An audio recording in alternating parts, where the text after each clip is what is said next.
Doctor Damodar Raut एरसमार माटीर जने बरपुत्र जे सारा ओडिशा रे परिचित तो तांकर प्रतिमूर्ति की प्रशासन जो ढंग से भांगिला ता निंदनीय तांकु सर्वांतिकरण रे मु निंदा करूछि एवं प्रशासन को मध्य सचेतन करूछि सतर्क करूछि आगामी दिन रे बरपुत्र मानकु असम्मान न करा जाऊ। विभिन्न गणमाध्यम रे देई सारिछि तमे मते विलंब पचार मु विलंब उत्तर दूची मत जो मैंने तत्क्षणात पचार मुझे तत्क्षणात उत्तर उपस्थापन कर किसी असुविधा ना आम भल को भल कह खराब को खराब कह किसी असुविधा ना पर मुहूर्त जाना पारि ना पर मुहूर्त मुझे जानी एक संबंध में मुझे प्रशासन को अवगत कर प्रशासन को सचेतन कर प्रशासन को सचेतन कर कार्यक्रम से निवृत्त रहू कारण ये सरकार ओडिया अस्मिता कथा कही कही बरपुत्र मान सम्मान दब बोली तेणु बरपुत्र मान केमी असम्मान कर अनुभव कर डॉक्टर दामोदर राउतंकर प्रतिमूर्ति के भांगी दिया जाइए ये प्रकृत में एरसमावासी के समग्र ओडिशा बुद्धिजीवी समाज को यह व्यथित करिछि दुख देइछि जे घटना जो जगह वन विभाग तरफ ये प्रतिमूर्ति की भंगा गला पूर्व से जगह सरकार अनेक प्रकल्प विजुबाबू स्टाच्यू मार्केट कॉम्प्लेक्स एमती अनेक कथा सेठी तैयारी तेणु जितेबले एमाने ये स्टाच्यू पई समस्त काम आरंभ कले वन विभाग तरफ एठी सियाली महोत्सव कमिटी के कौन नोटिस दिया जाई नथिला बारण करा जाई नथिला तेणु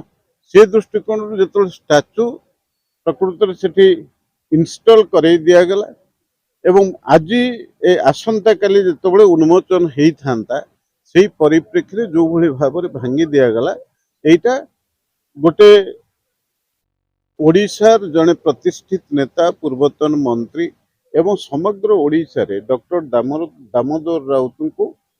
राजनैतिक दृष्टिकोण समस्ते जानिला बेले एटा तांको पई अपमान हेलानी से जो अंचल को प्रतिनिधित्व करथिले एरसमा हो पारादीप हो जगतसिंहपुर जिला हो ये लोक मान को प्रकृत में एटा गोटे आघात दीचे एवं एभली घटना हवा उचित नथिला देखंतु जदि ए प्रकार राजनैतिक षड्यंत्र किंबा व्यक्तिगत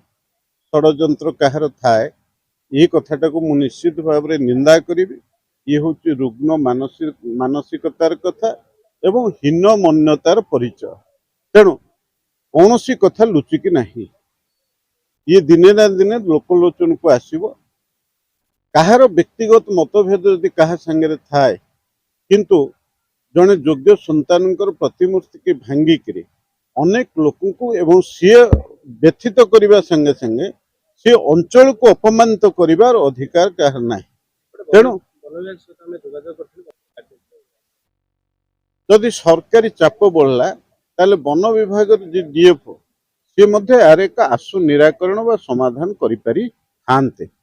जे जदि ए प्रकार स्टाच्यू होउची जदि किछि सेथिरे प्रतिबंधक अच्छी ताहले ये स्टाच्यू को अन्यत्र स्थानांतरण करा जाओ किंबा उन्मोचन उत्सव 26 तारीख परिवर्ते यार एक सरल समाधान करिया पई एक सुजोग दे पारि थांते किंतु ता न करिकि जो ढंगरे से माने स्टाच्यूटी की खंड विखंडित करके भांगिले एटा समस्त को जमती गोटे जंत्रणा देला भलिया अवस्था तेणु वन विभाग जे अधिकारी अच्छा से डीएफओ हंतु एवं अन्य ऑफिसर माने हंतु सेमानकर मानविकता रहिबा दरकार एवं सेमाने जदियो आईनगत दृष्टिकोण जदि प्रतिबंधक अच्छी तार निराकरण पाई स्थानीय जनप्रतिनिधि भाव में आम मान सहित जोगाजोग कर एवं ये घटना मु गला पर दिन डीएफओ संगे मु दिल्ली रे थाइक आलोचना करथिले जे एई भली मु शुणुची किसी प्रतिबंधक अच्छी बोली ता ऊपर ताको निर्दिष्ट भाव में देखंतु जदि किए तांको ऊपर चाप पकेला ताहले सांसद भाव में मु कहिला परे जदि तापरे ये कार्यानुष्ठान से ग्रहण कले ताहले एटा प्रकृत रे ठीक कले नहीं ତେଣୁ ଯୋଉଥିପାଇଁ ମୁଁ ମଧ୍ୟ ମାନ୍ୟବର ମୁଖ୍ୟମନ୍ତ୍ରୀ ମୋହନ ଚରଣ ମାଝୀଙ୍କ ସହିତ ଏ ସମ୍ପର୍କରେ ଆଲୋଚନା କରିବା ପାଇଁ ମାନସିକ ଭାବେ ପ୍ରସ୍ତୁତ ଅଛି ଏବଂ ଏଇ ଦିନେ ଦି ଦିନ ଭିତରେ ଏ ଘଟଣାର ତଦନ୍ତ କରାଯାଇ ଯୋଉମାନେ ଏହା ଭିତରେ ସମ୍ପୃକ୍ତ ଅଛନ୍ତି ପ୍ରକୃତରେ ଇଏ ନିନ୍ଦାଜନକ ଘଟଣା ये घटना को ये अंचलवासी कहीं समर्थन दियंती नहीं ये प्रतिमूर्ति भंगा घटना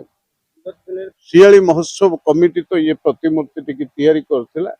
सेमाने निष्पत्ति नहीं पारंती पुणी जदि ये जगह रे न हबो ताहले अन्यत्र